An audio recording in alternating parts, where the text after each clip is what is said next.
Good evening, everyone.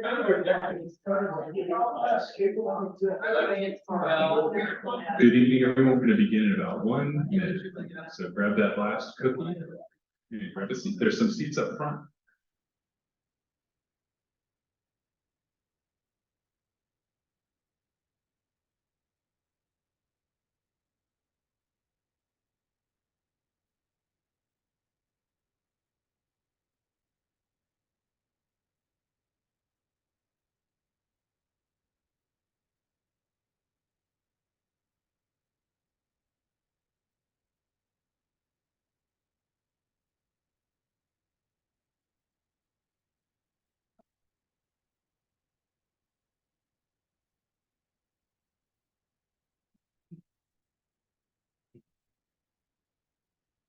Okay, the clock has struck 6:30. Good evening, everyone. Welcome to our public meeting on the draft environmental impact report for the Anderson Dam Seismic Retrofit project. My name is Mike Potter, and I'm with Valley Water's Office of Communications, and will serve as your MC for this meeting tonight. I'd like to welcome those of you joining us over Zoom. I think we have, how many, Walter? 20 people right now, so they're still loading on. This meeting is also being recorded so that anyone who misses tonight's meeting or wants to review it can watch it on Valley Water's YouTube channel this week. A few housekeeping items for attendees here in the Morgan Hill Community Center. The restrooms are located down the hall, just past the desk. And we have refreshments in the back of the room. Please help yourself. Those of you on Zoom, I'm sorry, but we have no virtual cookies. But Lawson's big job. We have at the check-in some valuable water conservation information and giveaways to help your family make conservation a way of life. Even after all the recent rains we had this year, conservation remains an ongoing collective goal. Additionally, Valley Water appreciates your interest in this project and asks that you consider checking out our water supply master plan, which includes projects under consideration as part of our long-range planning efforts. If you'd like to learn more about that, please pick up the information at the welcome desk. There's a QR code that you can click on. Following the meeting, we ask that you please fill out a brief survey that was included in your materials. Let us know what you think of the meeting, and really that feedback is very valuable for us as we go forward. And now I'd like to introduce this microphone. You have to be very close. I'd like to introduce John Varela, who's the current chair of the Valley Water Board of Directors and represents this area where the project is located. He was first appointed to serve on Valley Water's board in December 2015 and elected by the voters in 2016, 2018, and 2022 to represent District 1 on our board, which includes the cities of Gilroy, Morgan Hill, and unincorporated San Martin, and parts of East and South San. Chair Varela is also the former mayor and council member of the city of Morgan Hill. Please welcome Chair John Varela.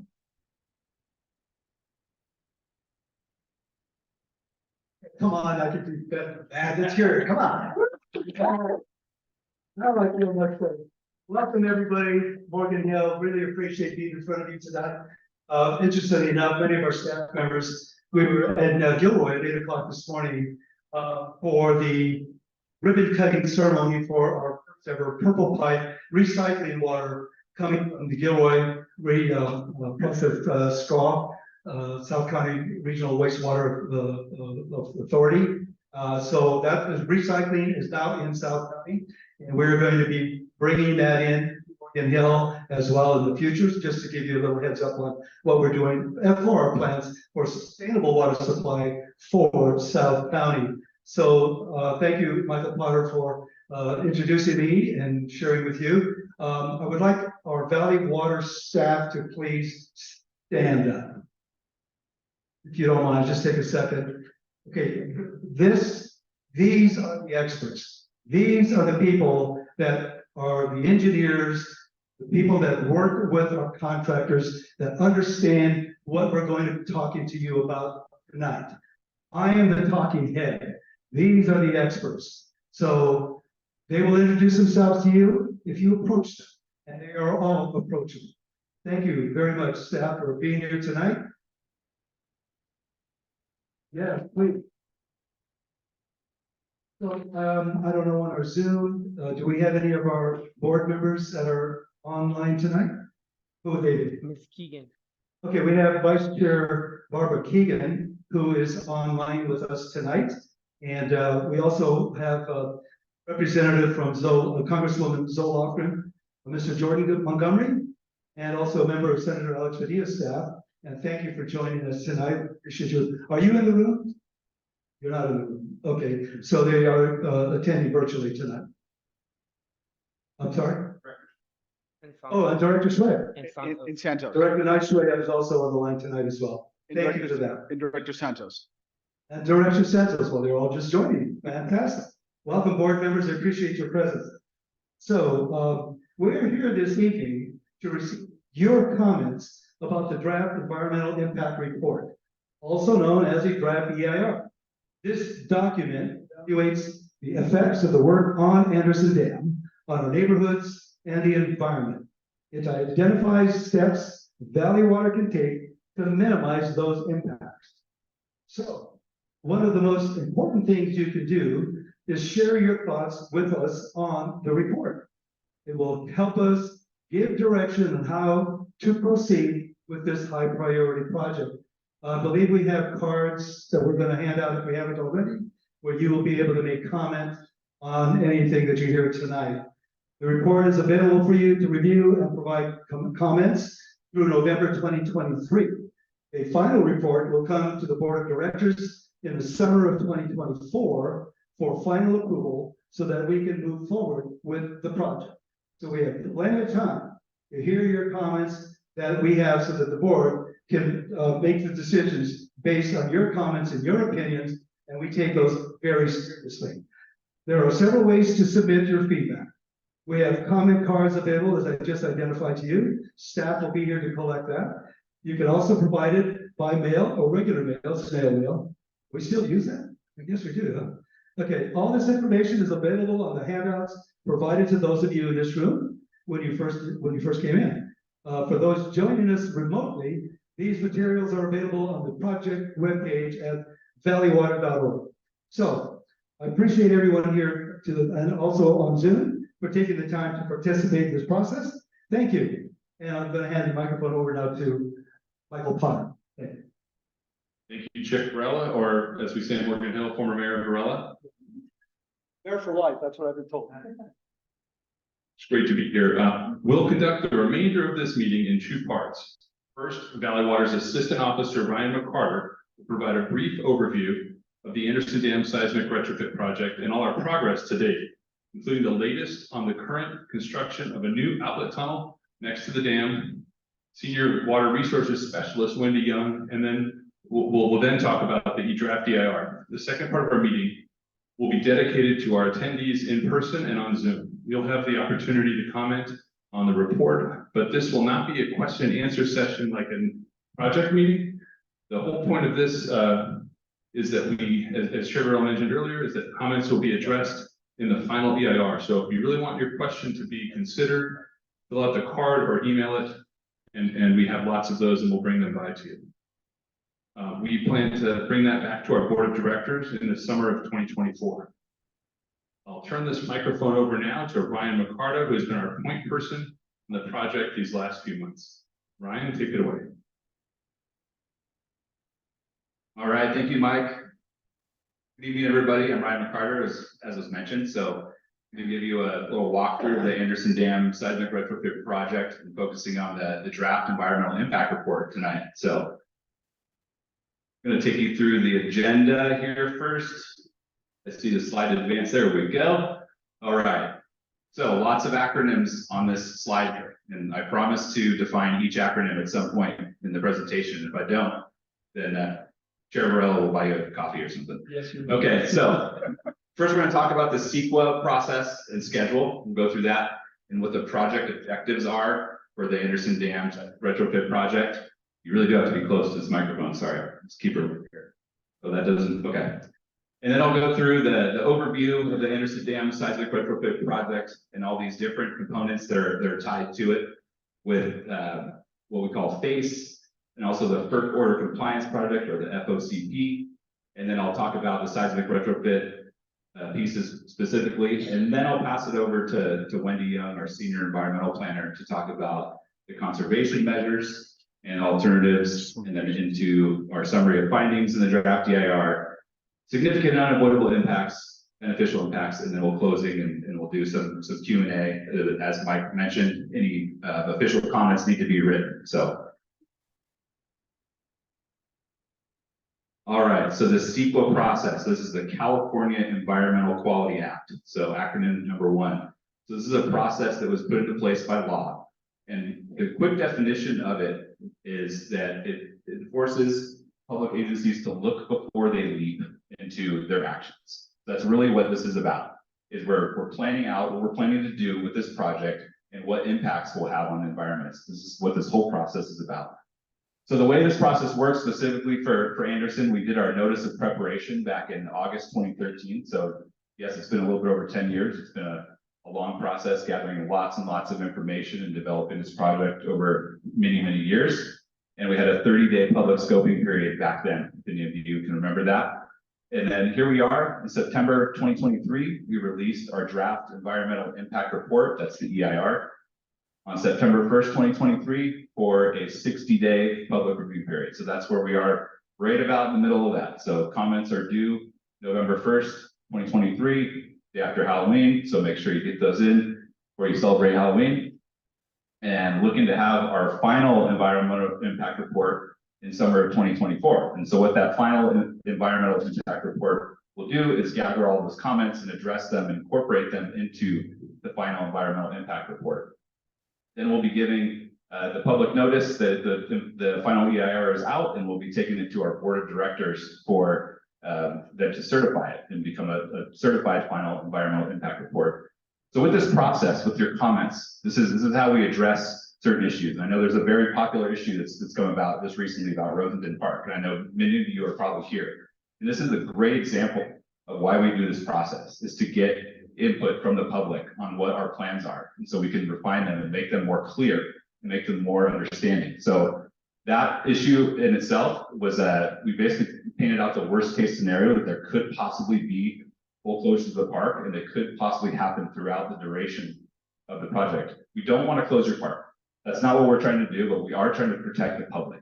This is a huge safety concern, and I'll go through some of the slides that show Road Park and its vicinity to some of our really intense work, such as blasting and major rock excavations that could cause some really steep slopes and a very dangerous situation. So I'll talk more about that as we go through it, but I think that's a great example that everyone should think about of why we do this process, so that we can work with the public on coming up with a solution that works for Valley Water and for the public. That was neat. Okay, so talking a little bit about FACE, or the Fish and Aquatic Habitat Collaborative Effort. If you're here to hear about FACE, you're not in the right place. FACE is a completely separate process from the Anderson Dam Seismic Retrofit project, where it controls flows in Coyote Creek. However, we have a separate environmental impact process, separate CEQA process for FACE, and we have released that document previously. So this is not what this presentation is about. It's not related to FACE, but there is a little bit of overlap here with the Coyote Creek Phase 1 measure. So we're going to talk a little bit about what we're doing in Coyote Creek as part of the Anderson Dam Seismic Retrofit project that are related to FACE. So there is a little bit of overlap, but it is a separate CEQA process. So really the focus here is on Anderson Dam Seismic Retrofit project, or ADSRP as we like to call it for short. This is a bit of a mouthful. And the Fish and Aquatic Habitat Collaborative Effort, that's also a mouthful, so we call that FACE. But really what we're doing with ADSRP is remediating the dam and making it a safe dam, and then also decommissioning the hydroelectric facility that has been incorporated into to the Anderson Dam. And for FACE, there's a water rights dispute on how water is released. It actually affects several of our other creeks in Santa Clara County, but specifically as it relates to ADSRP, there is this overlap with the Coyote Creek Phase 1 measures. And what that is really to do is to enhance the steelhead habitat in our creeks. So just wanted to define what this is not. Okay, so the project objectives of ADSRP are to seismically retrofit and maintain Anderson Dam so that we can bring Anderson back to its full capacity. So as you all know, We've had two different restrictions over the years. We had a DSOD restriction from the state that kept us at about 60% capacity. And just recently in 2020, we were ordered by the federal government to keep it at dead full or as low as we can get it, which is about 3% capacity. So basically it makes it unusable as a water supply asset, which it being one of our main water supply assets has been a little bit of a struggle for our water supply needs. So we want to get this back up and running as soon as possible and make it a safe facility for the public. Also, removing the hydroelectric facility will improve the cost efficiency. That facility isn't very cost efficient anymore. It doesn't generate enough power to make it worth running. It's about 800 kilowatts. Usually we talk about megawatts when we're talking about creating mass amounts of electricity. So that's another objective of the project. And then of course, to avoid and minimize environmental effects from the construction and operations. And that's what we're doing through this CEQA process in our EIR.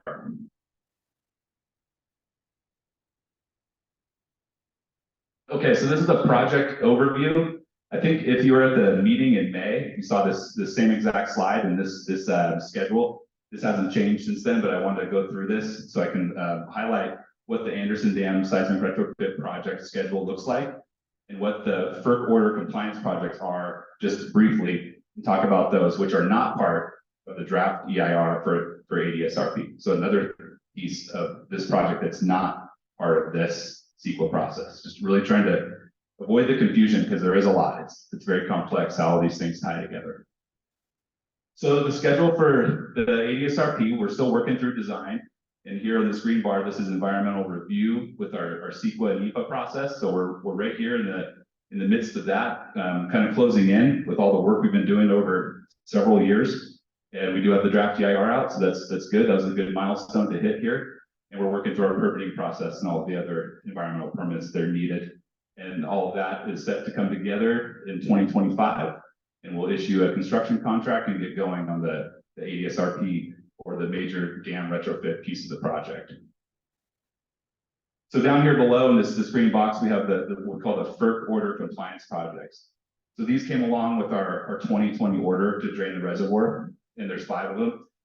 The main one is the Anderson Dam Tunnel, which is certainly incorporated and part of the Anderson Dam Seismic Retrofit project. It provides us a diversion tunnel so we can move the water around the dam while we rebuild it. So that's underway now. We're in construction. We actually just reached about halfway through the tunnel. So there were some news articles and things that came out just last week. So pretty exciting news. Progress is going pretty well there. And that's set to complete just in time for the construction of the dam to start. So that's also a major component to have that ready to go for the dam retrofit project. And then we have these 4 projects below. They're all related to Coyote Creek and kind of those phase 1 measures I was mentioning and how they relate to improving the steelhead habitat and helping us manage our flows through Coyote Creek. So the first 2 here, the Coyote Perk Dam replacement project. There's a comment that just popped up. We can close that. So that's actually in construction now. And we're putting a bladder dam at the Coyote Perk facility so we can raise it, lower it, and convey the larger flows that we'll be taking through the tunnel. So that's needed to convey those flows. And also the Coyote Creek Flood Management Measures project. So that's up in San Jose. And there's a little bit more detail in the next slide on these projects, but that's also a measure to convey the larger flows that we'll be able to pass through the tunnel once it's completed. And then the Cross Valley Pipeline Extension and the chillers are both projects that enhance the steelhead habitat in Coyote Creek. So let's give a little more detail on those, but these are all connected to Anderson. They all have to be done before we can start construction of the dam retrofit project because we won't have the water available for the Coyote Creek steelhead habitat improvement. We'll also be conveying larger flows in the winter, which we need to be able to handle. Okay, so here's the Anderson Dam Tunnel overview. This slide also probably looks familiar if you're here in May, except this red line showing our progress moved quite a bit further. So it shows we're about halfway done with this tunnel that starts here, and we're moving through the right abutment or north abutment here underneath the dam. And then we'll be making a turn and doing a lake tap. So we'll actually be tapping into the reservoir about 30 feet below that dead pool water surface. So hoping to have that lake tap done this coming summer. Some other components, we also have the drop shaft that will get incorporated into the Anderson Dam Seismic Retrofit project in the new inlet outlet works configuration. I'll go through a few slides on that later. And then, yeah, we're working on the outlet works here, which will be the new location that will make releases to Coyote Creek. It's just a little bit downstream of the current outlet, which is like right about here where I'm pointing with the laser. And then we're going to do a lot of work out here with the diversion outlet structure. This is actually kind of an old picture now, but there's a lot of concrete that's been placed in rebar, and that's basically a big dissipation structure to slow down the flows and the energy that comes out of this tunnel when the water's coming out, to slow it down before it goes into Coyote Creek. And on this one slide, I threw in the other 4 FOCP projects, or the FERC order compliance projects, that are not part of ADSRP, and that we received a separate CEQA coverage through a statutory exemption. So these were sort of an emergency project that was ordered, and we used an exemption through CEQA to get them going and underway, but we still had to get a lot of other permits needed to do all these projects. But the really good news about all 5 of these FOCP projects, the tunnel and these 4, is they're all in construction phase. So that just started. Actually, we just gave NTP on the Coyote Creek Stream Augmentation Fish Protection Measure, also known as the Chillers Project. Just gave NTP on that today. So really excited to move forward with construction on all of these projects. So starting up here, just quickly, here's what the Coyote Perk Dam replacement looks like. So this is a really recent picture. So they demolished the existing perk dam, and they're building a new foundation to accommodate that bladder dam. So lots of great work happening there. The Cross Valley Pipeline Extension, that's a new turnout that comes off of our imported water supply. And that makes us able to add water into Coyote Creek at this point, just after Oger Ponds, just before the Coyote Creek golf course. So that helps supplement the flows through Coyote Creek to enhance the steelhead habitat. And I mentioned the chillers. What this project does is it cools imported water that comes from San Luis Reservoir through our imported water supply before it's released into Coyote Creek, just downstream of the dam. And the last FOCP project here is the Coyote Creek flood management measures. We're working on several different flood walls and configurations in Coyote Creek. In the San Jose area, this is Highway 280 right here. So this is where this phase of the project starts, and it goes all the way up to where Coyote Creek crosses Oakland Road. So reaches 5, 6, and 7, indicated by these yellow bars here. And then there's a follow-on project phase 2 that'll be in the future separate CEQA process for the entire region, Coyote Creek. So once again, not part of this draft EIR, but just wanted to give an update on where we are in the process, because they are related and important to us starting the retrofit project. Okay, so back to that seismic retrofit project. So these are the main components of the project, the dam embankment, and I'll go into that in a little bit more detail. The spillway is going to be replaced, and we're also doing quite an upgrade to the diversion systems. There's a temporary diversion system, and then the final outlet works configuration. I'll go through some slides on that to explain how that works. And then, of course, the decommissioning of the hydroelectric facility, which is actually pretty simple at this point. We're just disconnecting it, and we won't be using that anymore. Not sure what we're going to do with that facility in the end, but we'll be working that out as the project progresses.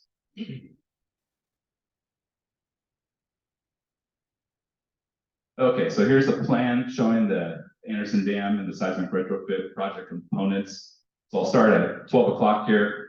This is the spillway I was just talking about. So we'll be replacing this entire spillway and building a bigger and badder one. The walls will be 7 feet taller. The concrete will be new. We'll also be extending about 800 feet of the spillway that's currently unlined to the falls here. So we'll have a nice little bend there, and it's going to be quite a nice improvement for safety to convey any emergency flows that come over the spillway. So moving down around here, we'll go to the Basalt Hill Borrow area. So this is going to be a major excavation into Basalt Hill, which is right next to Rosenden Park. So here's Rosenden Park right here. This is actually, this road is one of the trails, and then there's a split that comes off and winds down right into the project area. So this is where we currently have the trail closed. There's a new fence there that was put in, keep people out of the construction site. But you can see the proximity to the work. And right now, currently, we have a massive stockpile of material that's coming out of the tunnel. We have large dump trucks moving up and down the stockpile daily. It's a really dangerous place to be. And I actually have seen members of the public that have encroached from Rosenden Park onto that stockpile with my own. So it's really a dangerous area to be around. And what we're gonna be doing here in the Basalt Hill is mining this hill out to use for rock to build the last parts of the new dam. So the shell materials, and there'll be blasting going on. There's several steep cliffs that are going to be incorporated into this excavation, and they'll be kind of stepped and sloped back. But it's really going to be a hazardous area to get near during construction. So we are working with our environmental planning team to really look at the construction schedule and how we can work in temporary closures, partial closures, and different kinds of security measures like fences and things like that to keep the public out. So we're still working out the details of that. But we do not want to close the park for the entire project. That's not the intention. I understand the figure that is in the draft EIR indicates that is the case, but there's other parts of the text that do explain temporary partial closures of specific trails during that time. So just using that Rosenden Park as an example of why we do the CEQA process. Okay, so let's see, some other things here. We'll be improving the road that goes up the dam to get to the boat ramp parking area. So that'll improve our recreation aspects there with Santa Clara County Parks. The road will be widened, and there's some retaining walls that widen out that road. So it'll be a nice wide two-lane road. And then we've got the hydroelectric facility here that'll be disconnected and decommissioned. Pretty simple amount of work happening there, just disconnecting the pipes and the electrical wires. And then we have some improvements to the Coyote Creek North Channel and South Channel. So currently the North Channel doesn't flow through. It's just a kind of a dead end of water. There's a big kind of berm or embankment in this area here that may have been formed by the spillway releases in the past. So we're going to be reopening that up to convey the larger flows through a pretty elaborate, called labyrinth weir structure you can see there. And then there's also another weir that'll control flows through the South Channel here. And this is the channel that you see running along Cochrane Road if you've ever driven out to the site. So some pretty good improvements there. Lots of channel restoration and improving the creek for steelhead, putting in nice gravels and things like that, substrates that the fish like. So improvements there. And then as we get into the center here, kind of the main pieces of the project, we've got quite an elaborate system of pipes, which are our new outlet work system that we'll have. And of course, in gold here, the dam embankment replacement. So get into those in a little bit more detail in the next slides.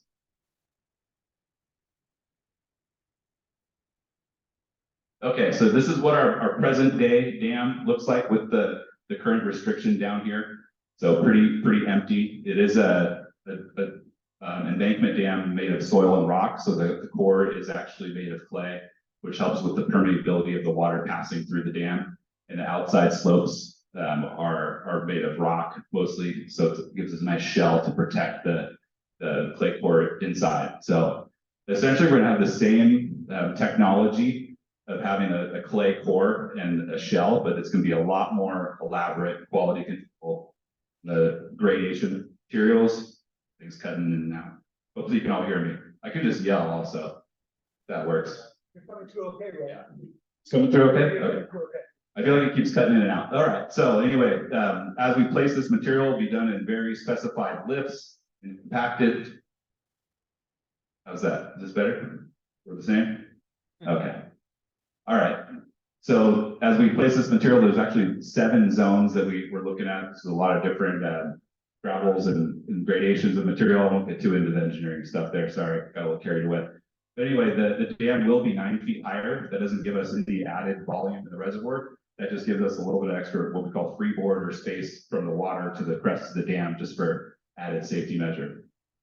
So that's kind of what that looks like. And I went through this in the meeting in May, in the stages that we take to take the dam down and replace it. So If you're curious about that, you can go back to that really exciting YouTube video with me talking.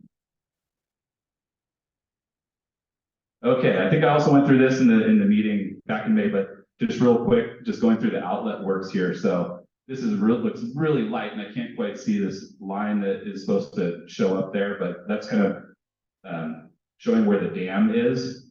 And this is stage one. So this is what we're doing. Actually, I skipped ahead. We lost the stage one. We lost the slide. It's okay. I can still explain it. So what we're doing now is this work here, building the diversion outlet structure. We built this section of the drop shaft, and we're coming through and building this micro tunnel boring machine lake tap portion to provide our first stage of diversion flow, so we can move on with the retrofit project.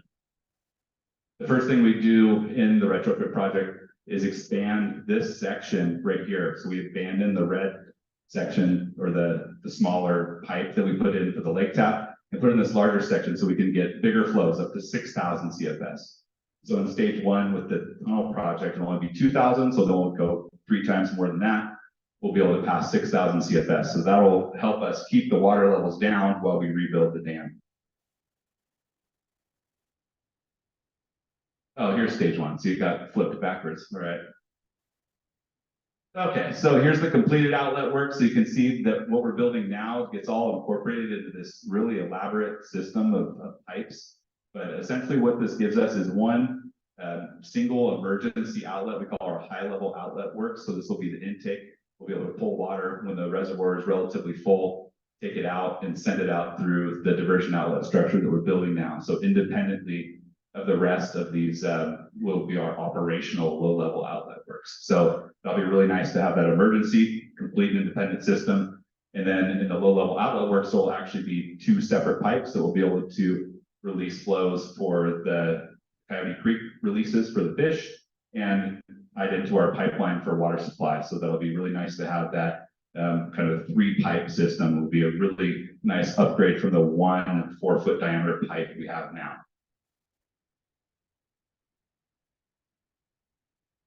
Okay, and lastly, we have the decommissioning of the hydroelectric facility. Just want to talk about this because it is an important piece of the project, although it's not really the large trucks and glamour and glitz of the dam replacement. But we will be removing the 2 turbines that are in this facility here. It's right along Cochrane Road. If you've driven by there and you blinked, you probably missed it.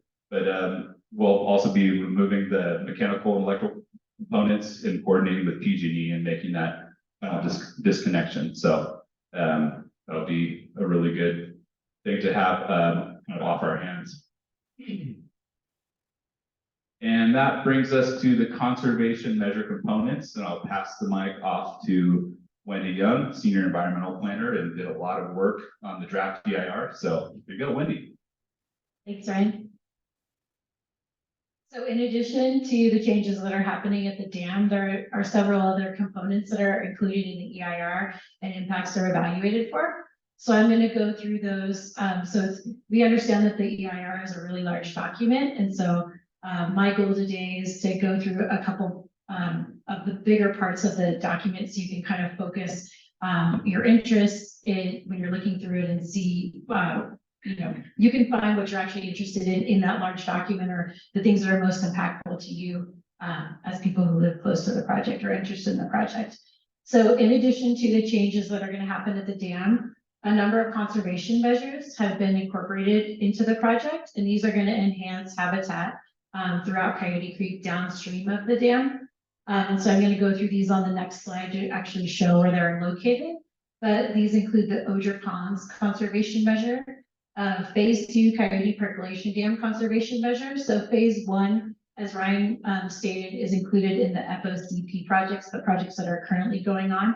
And that includes the construction of a bladder dam at the Coyote Perk Ponds. And so Phase 2 is going to add on to that initial work that was done.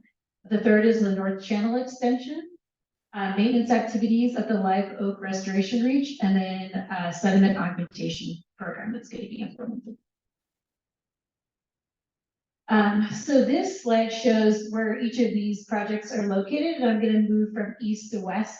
So this is going from the red area is Anderson Dam, is Anderson Reservoir, and then moving west is going downstream in Coyote Creek. So the first project that's going to be implemented is the North Channel extension. Right now, the North Channel is the historic alignment of Coyote Creek, but water moves through the South Channel currently. And so as part of this project, we're going to be reopening the North Channel. And right now there's a backwater that's just downstream of the existing dam. And then there's a second backwater that's downstream where the South and North Channel confluence would be. And in between there's uplands. So as part of this project, that area in between will be graded out so the North Channel is restored. And there'll actually be two different channels that are able to pass flows when waters are released from Anderson Reservoir. The second conservation measure is maintenance activities that will happen at the Live Oak Restoration Reach. So again, as part of the FOCP projects that are being implemented, there's going to be restoration of steelhead habitat in about a mile of the South Channel of Coyote Creek. So that'll involve adding gravels and adding root wads to this section and slowing flows for steelhead. And so that work will already be completed when construction of the dam retrofit happens. And so this will just be maintaining that habitat. So monitoring will be happening throughout construction to see how the different the restoration components are holding up, and Valley Water will go in and supplement as necessary to maintain that habitat for steelhead. The third component is the sediment augmentation program, and this is really adding gravels to the creek, which also enhances habitat for steelhead. So it's shown in the blue line that goes about 4 miles downstream of the dam. And the reason it's shown that far, there would actually only be gravels that would be added in 2 different locations, which would be in the Live Oak Restoration Area or downstream at Osier Ponds. But the entire area is highlighted in blue because as flows are released from the reservoir, those gravels will move throughout the creek and enhance habitat for steelhead. The fourth conservation measure is the Osier Ponds conservation measure, and this is a really large restoration project that will be implemented. So in 2017, when there was a spill from Anderson Reservoir, Coyote Creek actually jumped out of its historic alignment and entered the mining ponds that are located at Osier Ponds. And so this project will actually pull Coyote Creek back out of those mining ponds and return it to its historic alignment. And then the habitat will also be further enhanced to support steelhead habitat. And our fifth and last conservation measure, if you look down at the box in the left-hand corner, it's located further downstream of Osier Ponds. And this is the second part of the Coyote Percolation Dam project. And so this would be enhancing habitat as fish are approaching the bladder dam that was implemented as part of FOCP. It would improve that habitat so that the flows would also be improved. But on top of that, the actual bottom of the creek would be enhanced so that it's more amenable to steelhead moving up and down the creek. So this is the overall ADSRP construction schedule, and I'm just going to go over this really briefly. The purpose of this is just to show how these conservation measures are going to be constructed in the same time frame as the improvements are happening to the dam. And then it shows in blue the times that these projects will be implemented. And the sediment augmentation program and maintenance activities of the Live Oak Restoration Reach project, those are shown in blue throughout the entire time, just because they'll be implemented as monitoring activities are happening. So those two particular conservation measures could be implemented at any time during that 10-year time frame, depending on how conditions are holding up in Coyote Creek. So the seismic retrofit components that Ryan described and the conservation measure components that I just described are only 2 of 6 components that are analyzed in the EIR. But those are the more project-oriented components, and they're easy to show on visuals. But we wanted to point out that each impact for each resource topic throughout the EIR actually looks at all 6 of these components that I'm going to go through briefly, just so you can understand if you have an interest in different timeframes throughout construction or how different times when we're operating these new facilities, how they will be impacting different resource topics. You can hone in on those different areas in the EIR. So the third component that we include is construction monitoring. And this is a whole slew of monitoring that will be happening throughout Coyote Creek, looking at biological impacts of water quality. But it's not actually looking at the results of those monitoring activities. It's looking at the impacts of actually implementing those monitoring activities. So maybe getting trucks out to the site or putting equipment in the water. So that's what's looked at there. 4 and 5 are operations and maintenance of both the retrofitted dam and those conservation measures, so Osier Ponds and the North Channel Extension, the projects that I went through, those will be after they're constructed. So this will be what's actually happening out on the ground once the project has been constructed and is operational. And then the ongoing maintenance to maintain the project.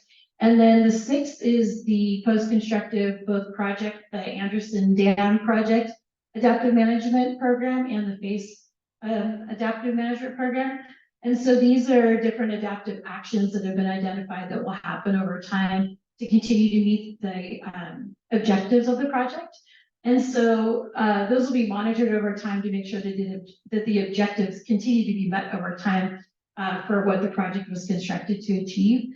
And there's a chance that in that monitoring, we'll find that, different actions need to be implemented that weren't originally identified. And if those are going to cause additional environmental impacts, those would actually have another environmental impact analysis undertaken. But there is a plan that's been developed for both projects. And so those actions that have already been identified are analyzed in our document.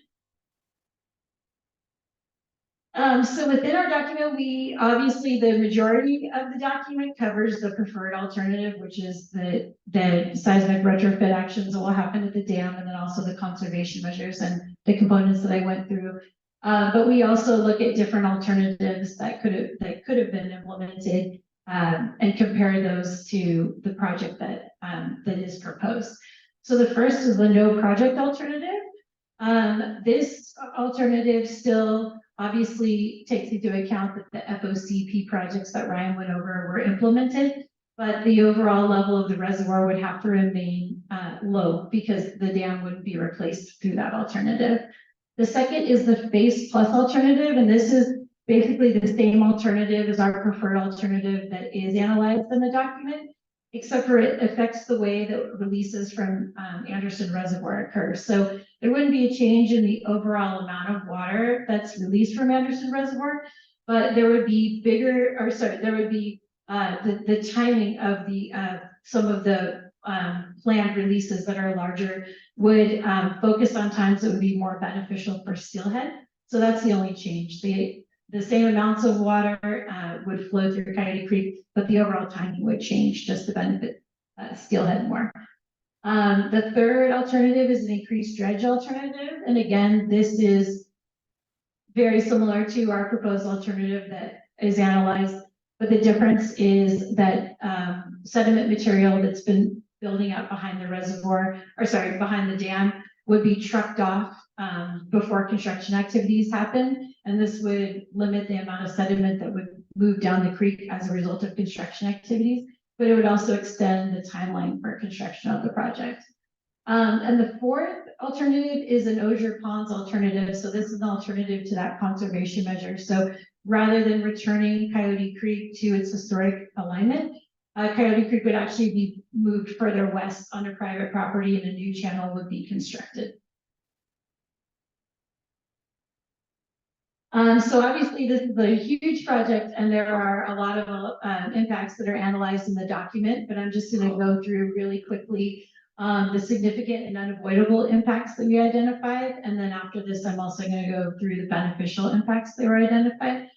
So significant and unavoidable impacts still have mitigation incorporated into these different impacts. And we have a lot of measures that have been incorporated into the project to try to minimize impacts.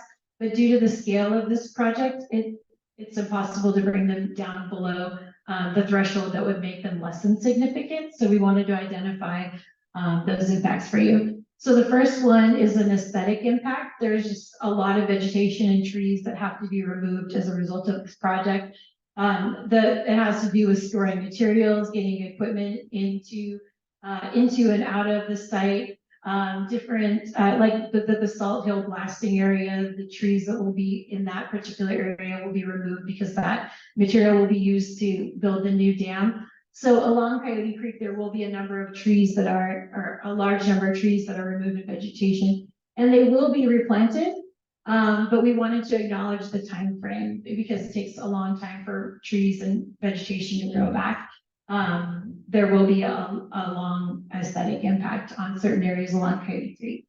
The second impact, I'm going to combine air quality and noise. The emissions, both from the construction equipment and then also noise from the construction equipment due to the amount of equipment that's going to have to be used to implement the project and the duration. There's just going to be a lot of emissions that are released from the construction equipment, and there will be a lot of ongoing noise for many years. As far as biological resources, there's a large pallid bat colony that's located relatively near Anderson Reservoir, and that colony will be monitored all throughout construction, and additional habitat will be constructed for those bats. But there's no way to avoid the noise. There won't be a direct impact to the pallid bats, but there's no way to avoid the noise and overall disturbance that will happen close by, just due to the location of the colony. And as far as hydrology and water quality, with the dewatering of the reservoir and the construction going on, there will be a lot of sediment that moves down the creek. And so there will be water quality and hydrology impacts throughout implementation of the construction of the retrofit components. There's also a number of beneficial impacts. So implementing the project from a hydrology perspective, it's going to improve the flood risk because the dam will be seismically safe, and the risks to catastrophic failure will be minimized. There's also going to be water quality benefits with the construction of those conservation measures like osier ponds and even the North Channel extension. There's a lot, the habitat within Coyote Creek will be enhanced and there'll be more riparian vegetation. And so that improves the overall water quality as far as the turbidity that will happen in the creek. And it also minimizes the fluctuations in temperatures in the creek and makes the conditions more amenable to steelhead. And then aquatic biological resources and terrestrial biological resources. Again, the implementation of those conservation measures is enhancing habitat all throughout Coyote Creek for both species that occur within the water all the time and terrestrial species that travel up and down the corridor of the creek, and then also do use the creek for drinking and to go in and out. And so with that, we're open to questions. So we want to emphasize, in order to have an official comment on the EIR, we do need a written comment to be either submitted via email of this ADSRP comments@valleywater.org, or you can handwrite a comment on a card and turn it into us tonight, or you can mail it to the address that's included above. And that includes members that are listening in on Zoom tonight. So we're happy to take comments if you want to raise a hand, or you can even type a comment, but those comments won't be recorded as actual comments unless they're submitted via email or via regular mail. And the importance of that is just, we want to make sure that we get your comment accurately documented so that we can respond to it completely. And so sometimes that can be lost in translation if we're just hearing the comment verbally and then responding verbally. So we want to make sure that we understand all of your comments and concerns. So with that, I'm going to hand the mic back over to Mike. Great. Do we have any questions? Well, let's all take a breath. That was a lot of information to come to us. And I like how you ended on the positive benefits of completing this project, because that's the goal. And I'm off camera, so I'm going to follow my director. But I'm going to grab that microphone. Okay, so if we have questions in the room, I'm happy to come over and hold the mic for you. We're gonna follow some term protocols and we'll take those one at a time and then we'll go to the ones on Zoom. How's that? See one right here. Is it Mr. Wilson? Yes, sir. Okay. My name is Steve Wilson, Holiday Lake resident, and I want to thank you for the presentation tonight. I do understand that this is not the forum for questions specific, but I do want to say that there are a good number of people here that are very concerned about the Rosedale Park issue, and we're looking forward to perhaps reaching a compromise that will work for all groups. And I couldn't help but notice that there's a lot of acronyms up there tonight. And I kind of come up with one myself. It's called R Park. And it means residents pissed about Rosedale closure. I like that acronym. Okay. Maybe we could see a show of hands. How many folks have a concern about Rosendon Park and you were shocked to see it was called for closure? So you did hear though the comments that is like a worst case scenario. The idea is to find a way to protect the public from the future blasting and other things. But we also, when we put up a barricade, it needs to stay there. And so it's there for your safety. So, and it's at the very end of the trail. And I know that's a really good view, but it's next to giant dump trucks coming by. So, does that sound like you've been heard tonight? Yeah. Pretty much? Well, the proof's in the pudding, so we're gonna make sure, and let me have Ryan address that question a little bit. Yeah, as I mentioned in the presentation, please submit your comments in writing. It's okay if we have 100 comments about Rosedale Park, we will address them. And we are taking it very seriously. We will be working closely with county parks as we develop the plans and working with our contractor during construction in real time to make sure that we can close the park in a reasonable fashion, partial closures, temporary closures, et cetera, to promote public safety. And that's our number one goal is safety. The last thing we want is someone to get hurt or worse. So, thank you. So I just want to thank the public for blowing up my emails this week. That was really great. I responded to as many as I possibly could, giving you an update as to what you heard tonight. We are all about public safety, and you need to be about public safety. Those that are accessing the park, going over the barriers, you're putting yourself, your family at risk. Don't do that. You don't want to be in tomorrow's newspaper about a catastrophe that occurred because we weren't paying attention. I'm not scolding you, I'm just saying this work that you see here is dangerous. If you haven't seen the videos that have been all over the news this week about the blasting that's going on for the tunnels, we've been on every television network, we've been on social media, letting the public know of the work that is currently in progress, and it's dangerous. So you must be aware. We do these things for all of us. The parks, the trails are managed by the county. We work with the county because much of the areas that they do their work, we do our work with them in collaboration. So I just wanted to stress the importance of what we are talking about here is public safety. Thank you. Thank you, Mr. Chair. Okay, I see questions on this side of the room. I'm gonna walk right in front of the camera, which is not what I'm supposed to do. Sean, okay, I'm gonna trust you here. I'm gonna hold the mic, but I'll let you talk, okay? So I have this bathymetry map that you guys did for the helicopter dips at Deadpool. I'd like to get bathymetry maps for a couple other past milestones for CEQA baseline comparison, the cumulative impact analysis. And those would be from February 2020, which was pre-FERC, and then the notice of preparation time, which is also, I believe the water levels were around 40,000 acre feet. Then I have the surface water data for I didn't look it all up, but the water levels were much higher. And that has implications for both the wildfire and the wild pigs.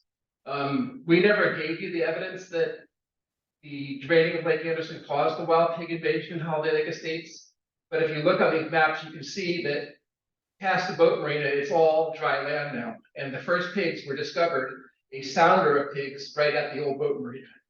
And then we also have evidence that can rule out your theory that these pigs were present before that time. There are a few, but not anywhere near what we have now. What we have now with the draining of the lake is actually acting as a refuge where they get their water and they come and attack Holiday Lake Estates. And it's at day and it's now at night originally, but now also during the daytime. So I'll send you an email. I'd like to get those things from you relatively quickly so I can get them into the EIR comment. That was a very thorough question that. Never mind. Fill that on a comment card so that we can respond to it in the EIR, and I think staff will look forward to hearing that from you, getting that in writing so they can assist. I'm gonna need that before November 1st because I want to get that in. Okay, well, Tony Mercado, who you have all met, is our committee liaison, and so he's been somebody you know you emailed. So Tony, raise your hand.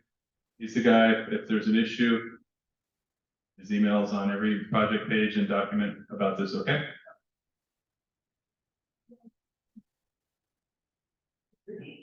Yes, Ryan, could you go over the basalt hill borrow area a bit more in detail? On some of the excavation that will be done there, any possible dynamiting, how much earth will be pulled out of there in order to get the aggregate to set that dam up? Can you use that microphone, Ryan? Is that turn it on? Just press the button, there it goes. All right. Yeah, let me get back to that slide and I'll show you roughly. We'll see how fast the engineer sitting here in the front row can come up with like a cubic yardage, but it's a lot. I'll show you just in relation to if you've been up to the current boat ramp parking lot, what that looks like. Let's see, I think, oh, that was the one right there. So laser pointer. So the current boat ramp parking lot it's kind of hard to see in this slide because the contrast isn't very good, but this is the existing parking lot, the extent of the asphalt. You're familiar with that. Follow? Okay. So this line here will be kind of the top of the new ridge line. So it's going to be a lot larger than the cove. So actually this boat ramp area, if you look, a lot of rock outcrops currently. The original dam was built with this rock as well. That's how we know it's good, right? Well, we're gonna put it in better than they did the first time. But anyway, so this is a massive excavation. These lines here are all indicating like steps, so like steep slopes and then a flat, steep slopes and a flat. So I don't know the cubic yardage off the top of my head, but I'm guessing it's probably in the hundreds of thousands of cubic yards range. Million cubic yards of usable rock. 1.2 million yards of rock, cubic yards of rock. That's a lot. Isn't that what's the full volume of the dam? 10 million, roughly. The entire dam.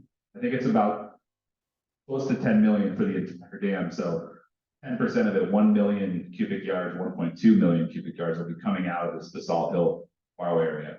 And unfortunately, the best way to excavate that rock out in an economically feasible fashion is with explosives, just like a mine, just like a quarry. So now we're back. Okay, so what can happen in a surface explosion, different than what we were doing in a tunnel? This is all enclosed, quite a bit safer because there's not a lot of risk. But there's a phenomenon called fly rock, basically rocks that fly into the air when you do this type of work. So if you're anywhere close in Rosendin Park, you may be hit in the head with a baseball-sized rock, which we definitely do not want to happen. So this isn't just about like walking off a cliff or getting yourself blown up. This is just, you don't want to be anywhere near this work. However, this work won't be taking place for 8 years, the blasting and excavation in the basalt hill borrow area. So as I mentioned, we'll be looking at the schedule and what we think when the timeframes will be, and we'll be working with county parks on ways that we can do partial closures, temporary partial closures and things like that in Rosendin Park to have the best public safety we can while we complete this work. Thank you, Ryan. I believe, I'm not an engineer, but I believe they call that terrace. Yeah, you got it. Okay. Got one right back here. Sound like an engineer to me. Well, other than the fact it did sound like you were scolding us. And we all like to think many of us are up here that we walk there every day, so we understand that. Would you be putting up better fences than the tape that stretched across the few little road things that have been falling down in the path for the last? Currently, there is a chain link fence gate across the road. At the I very got a bottom? picture of it right here. I was out there today, because I knew I'd have questions. I can share it with you if you'd like. I don't have the technology to pop it up on the screen, but right here, there's a picture of a gate that says no trespassing, and it's closed, and there's barbed wire on either side of it that was cut, and then Right. people worked their way around barbed wire, Okay, so. I yeah, understand. Yeah, That's at the bottom where the old boat ramp is? Or that's does it- coming down the road from the trail. First there's signs that say don't cross this point. It's been laying on the ground Another- for a year. It looked like someone probably threw them on the ground. Well, Yeah. they've gotten blown over the storms. I mean, if you want to keep people awake, if you don't want people down there, they're laying on the ground, so people go, well, I guess there's, and the paper signs that were on them blew away in the last storm. So no one's gone to the top where if you stop them there with a fence, you're right, you're not gonna stop the people that cut the barbed wire. You're not. But if they're more permanent, like a fence. I think it's safe to say we're gonna do a better job with county parks to make this safer and harder to trespass on. Is that fair? Right now, like I said, I have not gone to the bottom because I saw those little things standing up a year ago. Now they're gone. Well, I picked them up today. They're back where they should be. Okay, So I well- think we need to have more people going out there to check on it periodically to make sure that everything's in place. It's a temporary measure Yeah. at best. I'll have the barbed wire fixed as well. I couldn't do that with my no tools I had But with could me, you so. stop them farther up the hill? Yeah, absolutely. Okay. Yeah. Thank you. Got one right here.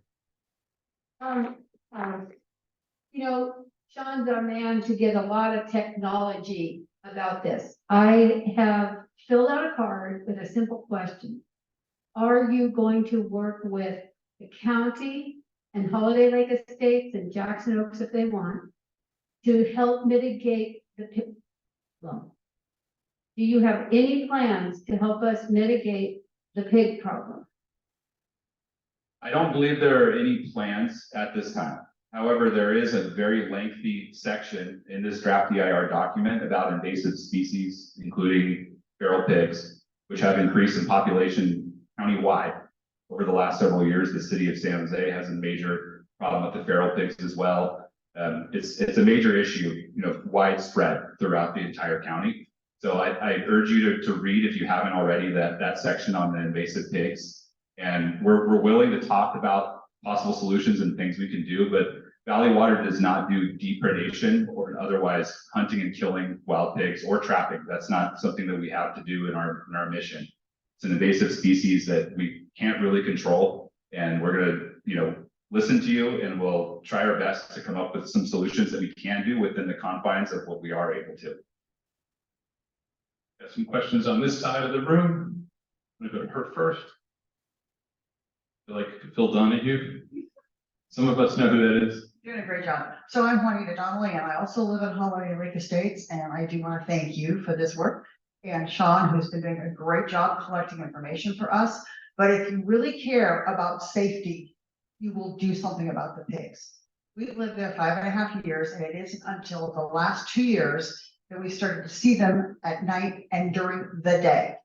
And this last week, 2 weeks ago, our house was hit, and several on Blue Jay Drive where we live. The hill was hit. My husband is now starting to see these pigs when he comes in at like 6:30. They're on the road on Holiday Drive. So if you really care about safety, it just irritates me. I feel like you're like pushing away what is an issue that we all own. We are living up there. This is not going to go away when the dam is done and the water is back in, because they're on our side of the lake, and they weren't on our side of the lake when we moved in. Never. So this is safety. This is our children who can't walk on the roads. We can't walk our dog at night without being uncomfortable. My husband loves to take our German Shepherd to the lower meadow and play with him. He can't anymore because there's so much boar feces on there. Our dog came home, we've got to bathe him. Right? That's not okay. So we need to do something However, we need to work it out and not pass it off to the state. We need to do something about this before it's not livable where we are. Thank you. So, everybody understand how the feral pigs got here? You know the history? Raise your hand. You know the history about the feral pigs? Okay, just curious. You know, they're not actual to this region. They were here when the Spaniards came in the 17th century. And they were brought here as food for the sailors that transported, and many of those pigs migrated up and down the coastal hills of California, found a beautiful home in Santa Clara County. So this is a problem that is statewide. It's not just a local problem. It is a statewide problem. Now, we have listened to the public. We do not control the pigs. We just don't. That is an issue that is controlled by the state of California. So we listen, but there's really nothing we can. So, I mean, we could talk about the pig population ad nauseum, which we have. We don't have a solution for it. If you can find a solution, we want to listen to what your solution is and how we can manage this problem. But I repeat, it's a state problem, not a county problem, and not a water district problem. Thank you. Got a question over here? Yeah, thank you.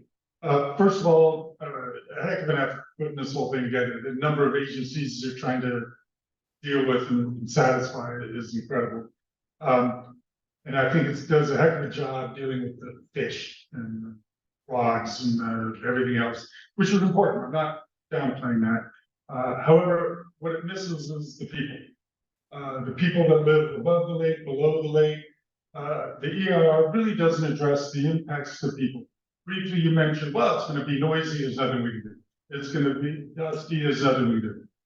Yes, there's a lot you can do. One of the things that you didn't show in this presentation was the display that shows where the stockpile areas are going to be and where the reservoir disposal area is going to be.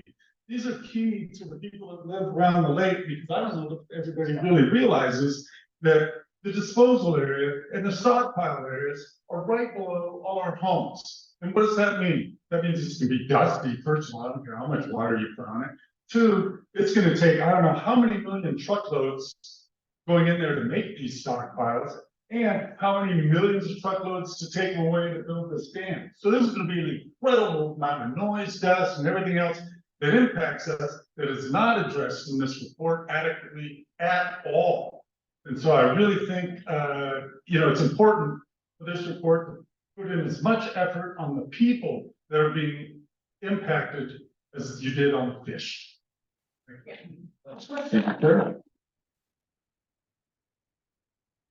Yeah, thank you for that comment. So this is the slide we had as our backup slides. I think this is what you're referring to. So this is a map of the entire reservoir, showing all these areas in orange that are stockpile areas and different material processing areas. And you're absolutely right. It is millions of cubic yards of material. It's a lot of work. The idea behind this was to keep it all within the reservoir and not be trucking up it through Morgan Hill and all over, the city. However, we understand, Holiday Lake Estates sits on the rim of the reservoir, so there will be impacts from that. And we are those in the draft EIR as far as noise and dust monitoring and all that kind of other mitigation efforts. So, like Wendy said, it is unavoidable. It is significant. We don't deny that, and we'll do our best to mitigate it. There really isn't. I mean, we can build massive walls, I suppose, but that's something that just really, isn't feasible, and it doesn't really prevent 100% of the problem. So, yeah, thank you for your comment. Important to put that in writing too. Allows a lot more of that without impacting the south end of the lake impacts. So the more we can push up, obviously the better. So just to summarize, the more we can push up to the northern part of the lake rather than the southern part of the lake, because that people are living in the southern part of the lake. Thank you for that comment. Got a question, Mr. Muirhead? Thank you. A comment and two short questions. The comment is, every time you talk about rebuilding the dam, I really think you ought to mention that in 1950, the scientists didn't know about liquefaction. So they thought they were building on solid ground, and actually they're building on something that has the consistency potentially to be footing. The first question is, the first presenter mentioned weirs as flow control. I have no idea how that works. Can I have a short description of that? The second question is, you mentioned, the second presenter, that you were going to rebuild the north channel to go along with the south channel. But I don't understand what you benefit from that, because the two channels then collectively dump their water into Coyote Creek, so you haven't diminished the flow. So I'm missing something there, so if you care to respond, thank you. Yeah, I can talk a little bit about the hydrology between the north and south channel and the weirs as I move back in the slideshow here that has the map showing them. So essentially the way these weirs work, they're just really a concrete barrier at a specific elevation. You know, kind of what the definition of a weir is, and when the water gets to that specific elevation, it spills over. So the south channel will have a lower elevation, so lower flows will just naturally move through the south channel, and they'll get to the weir at the north channel. And if they're low, they won't go over that weir. So the north channel won't be used unless the flows are high. Like when we have one of these large releases, then the flows will go over the north channel weir, and then there is a confluence where they connect back up. It's not to reduce the flows, it's really just to keep them separate so that we don't overload the south channel with flows that it can't handle. I don't know if you saw this past summer when we were releasing, as fast as we could from the reservoir, 450 cubic feet per second. You know, if you drove by Cochrane Road, you see kind of that sandbag channel. You know, it was getting pretty close to the top. It was like a couple bags below, the top of that channel. So that will help us convey those additional flows through the north channel and keep the south channel from rising any higher. So that's how that'll work. Does that make sense? Mm-hmm. More questions? Here we go.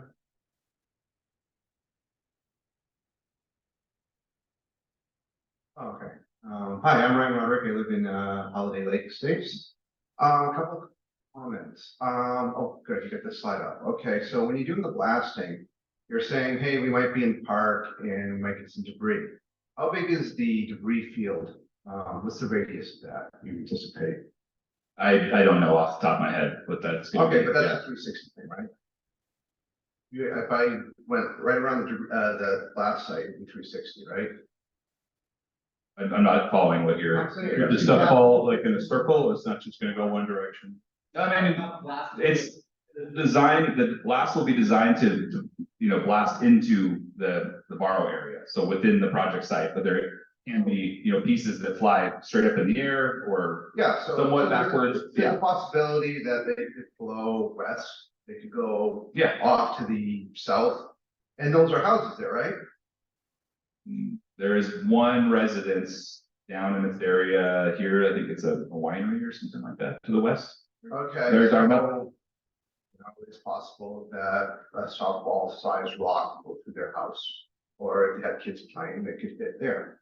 Then why are you gonna make them move, from their house while this blasting is happening? That's a really good comment and something that I'm glad you pointed out. And when we look at the contractor's specific plan on how they will approach this blasting, we'll look at that. And they may need to be notified and told that they should probably vacate and not be outside, or maybe even leave their winery or whatever it is. So That they're paying. That's really not uncommon for things to happen like that during a construction project of this size. So yeah, I see your point. I see where you're trying to go with this. Yeah, yeah. What's the? I want to comment on your comment about the home. You bought your home at the face of the dam. Did the agent disclose to you that there was a 90,000 acre foot dam in the vicinity you're going to be buying and purchasing your home? Was that disclosed to you? Because by law, that needed to be disclosed. Any purchase of a property in the vicinity, pardon me? It's not his home. Oh, well, I'm just saying anybody that owns a home within the vicinity of Anderson Dam, west of Anderson, you were notified, should have been notified by your agent that there's a dam, 90,000 acre foot dam just east of you where you're buying that property. If you did not, you would have signed the disclosure. You were not made aware of that, you need to go back and talk to your agent.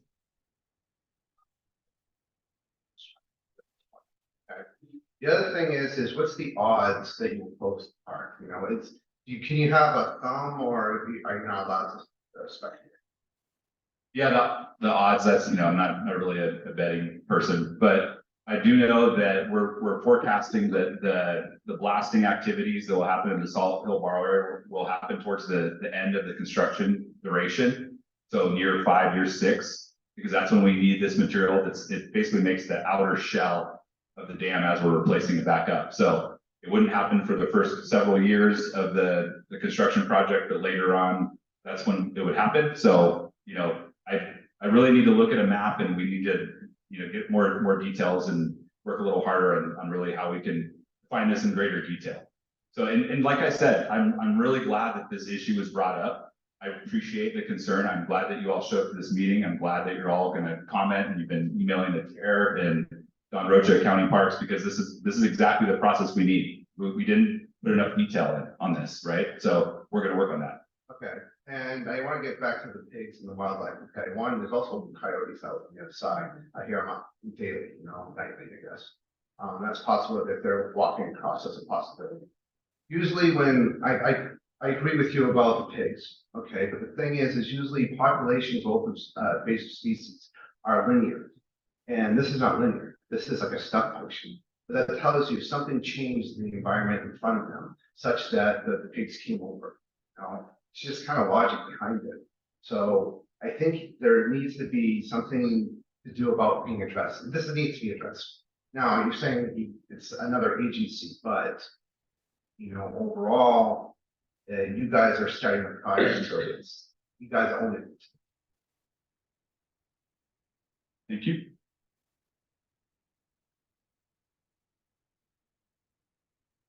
Yeah, I just actually have a question on the park closure, because I'm not sure.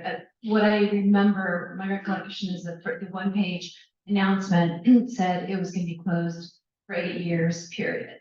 My guess is that it would save the county money just to have it fully closed. It would save you money to have it fully closed. But I hear you committing tonight to possible compartmentalizing the closures based on date, based on location. But then again, you're also saying, well, what we said to you guys, the 8-year closure full stop was, well, it's worst case scenario, but that wasn't really explained to everybody. So my guess is that you're just backtracking right now.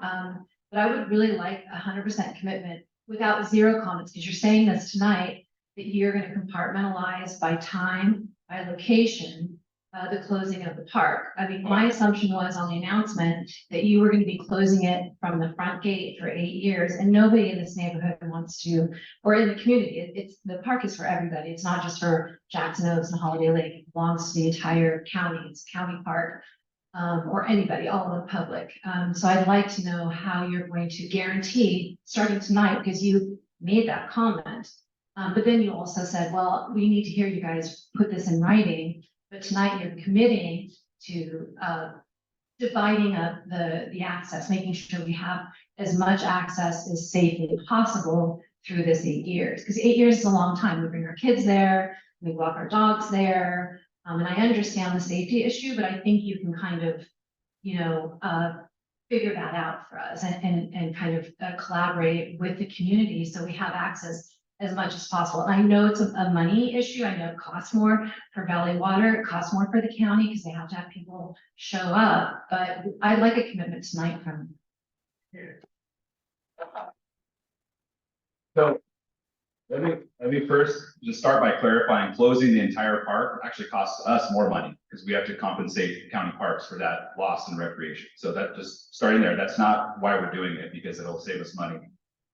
However, I also want to point out that there are several parts of the draft EIR, if you read the text, that describe partial closures of Rosendin Park. Do a word search through the 1900 pages. Search for Rosendin. Yeah, that was not our announcement. That was someone took the one figure, the map that shows a total closure. It shows all of Anderson Lake County Park being closed. And that figure actually is already being worked on and being updated. And I didn't make it into this version of the document.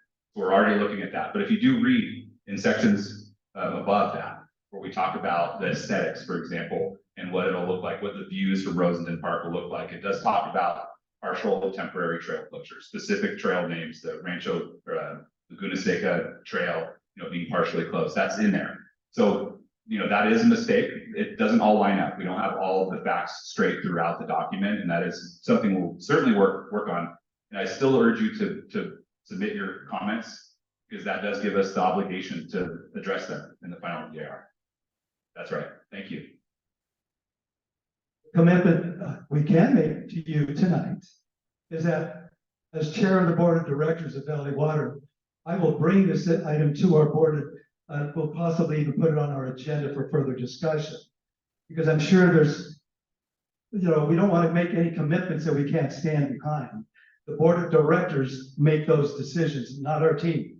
Our team bring the information, we listen to the public, and we encourage the public to also attend Valley Water's board meetings. Because you'll also have the opportunity to address our entire board, 7 members, that can listen and we can discuss amongst ourselves and potentially come up with a solution to work with our team that has the schedule that we have to approve as well as the board of directors. So we're not listening to you. We're saying that we're going to take it further on and bring this issue to, because it's a big issue. And we hear you, believe me, we hear you. And so we're going to bring it to the board of directors to have additional discussion, and you're more than welcome to attend those meetings. Thank you, Chair. I want to give you a time check. We're in the 10-minute warning zone, so this is more of the lightning round. But I've got a question right here. With regards to the pigs, you as a district, you have something called CSR. And I don't see in anything that you have done that is related to CSR. So the question is, you need to endure CSR, social responsibility, right?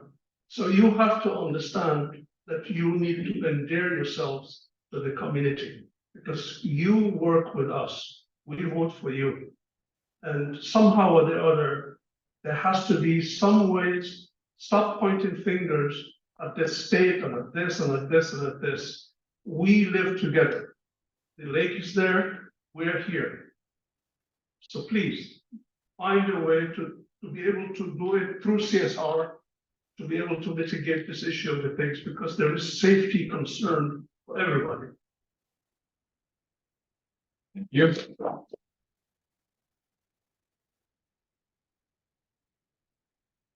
My name is Susan Rife. I've lived in Holiday Lake Estates for about 7 years. I wonder if you'd go back to the slide that showed where you have temporary roadways designated around the lake, and where I'm guessing storage and that sort of thing is going to go on. And could you go into a little bit more detail about the process by which the existing dam will be removed, where that material will be stored, and how it will get to those places?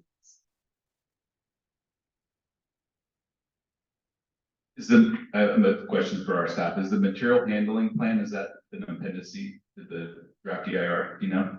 It's really complicated. There are, I think, staging areas and stockpile areas like A through L or something like that. And those stockpile areas has a specific purpose for the type of material that comes from that area of the reservoir, and the type of material from the existing dam that's placed there, and when it's back to the dam, it's quite an elaborate process.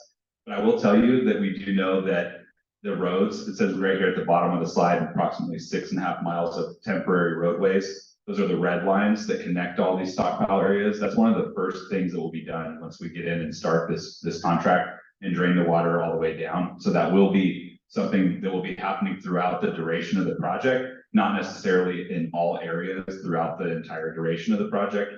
But that is, quite a large amount of work. The old marina is actually, you can see this red dot here. And that says staging area 6. That's the current, gated off area that's closed. That was the old marina parking lot access with the boat ramp goes right down. Actually, you can come and see it right there. Yeah, so the stockpile area just north of that, and the stockpile area just south of that area.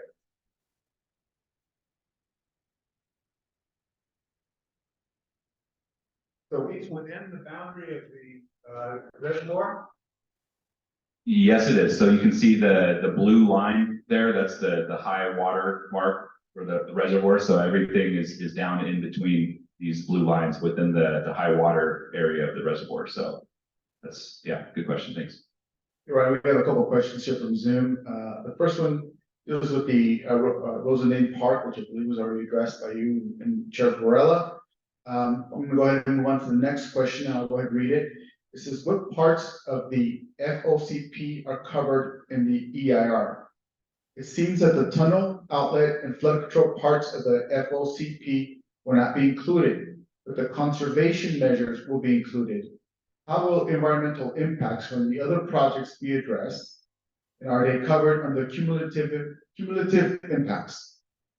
Yeah, so that started off as a really easy question because none of the FOCP components are included in the draft EIR. So that was something I was trying to make really clear at the beginning. So all the work that's already happening now that's in construction, that was done under a CEQA exemption from the FERC order compliance project or the emergency project that's happening now. However, two of those projects, they are right, do act as conservation measures for the ADSRP. That's the chillers and the Cross Valley pipeline that add both cooler flows and additional flows into Coyote Creek to enhance the steelhead habitat.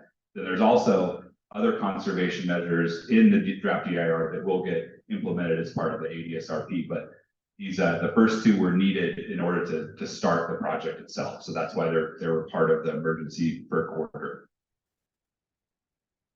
Thank you, Ron. I want to encourage that listener to include that in writing to be considered as part of the final EIR.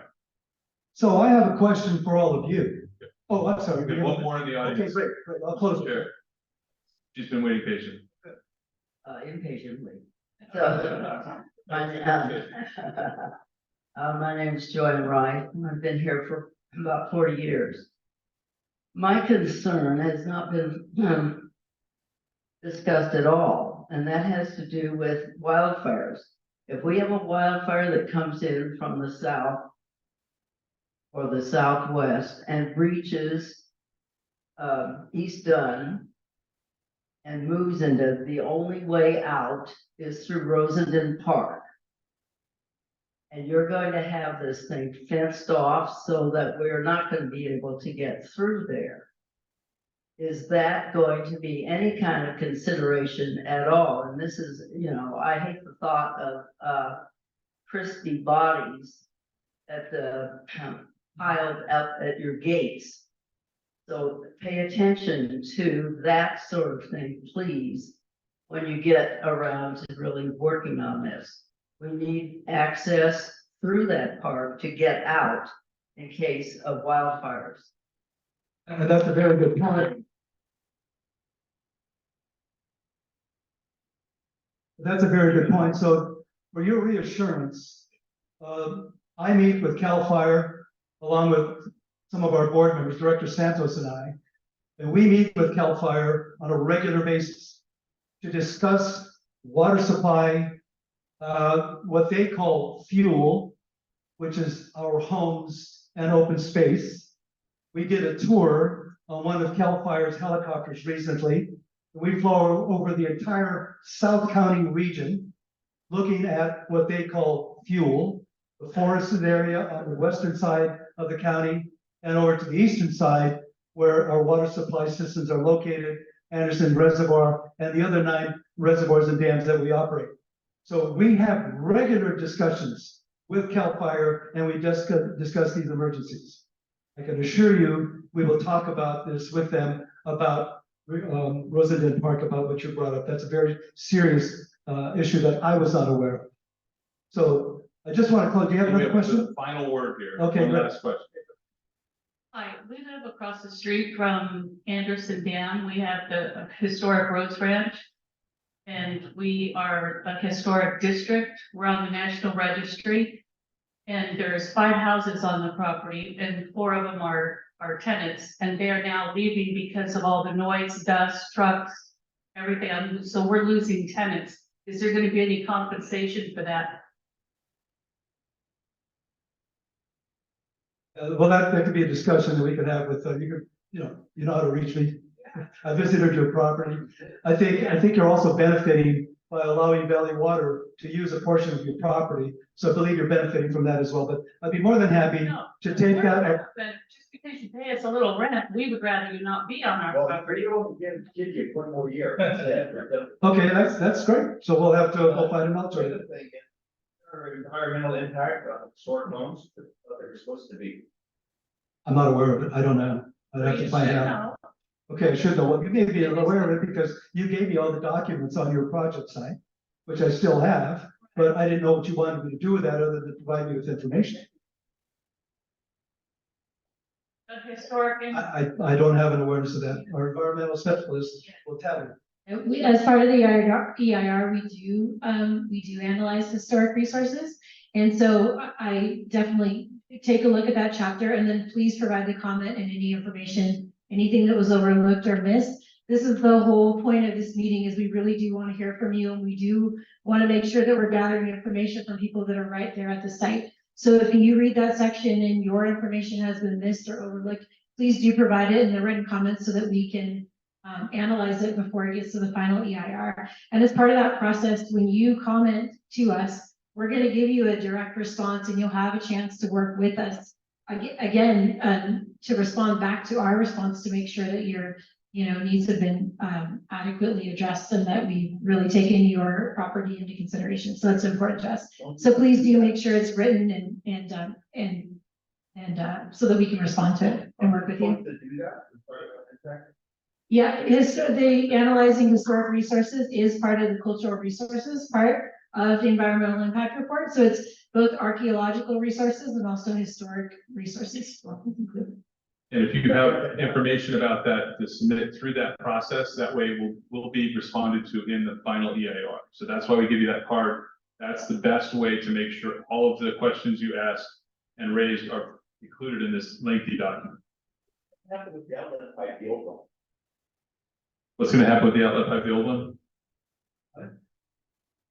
So the new outlet will be just a little bit further downstream and away from Cochrane Road a bit more. And the existing outlet pipe where the water comes out, that'll all be backfilled eventually. So it won't be there anymore. Yeah, it's gonna be abandoned and moved further down Cochrane Road. Backfilled at that point? Yeah, it's about 200 feet, I think. That section of a creek, the existing outlet channel, that'll be backfilled. Yeah. Well, I have a pump system right there, that's on my deed, I got Full riparian rights. water rights to them. So are we gonna continue using that? I'm not sure exactly where that lines up with the proposed new outlet. Yeah, Across Cochrane to our property, right. Yes. so we don't lose those rights. Fled, do you have an answer to that too? Fled's sitting right in front of you. These more detailed questions are super important, but very specific to one property. We're at time.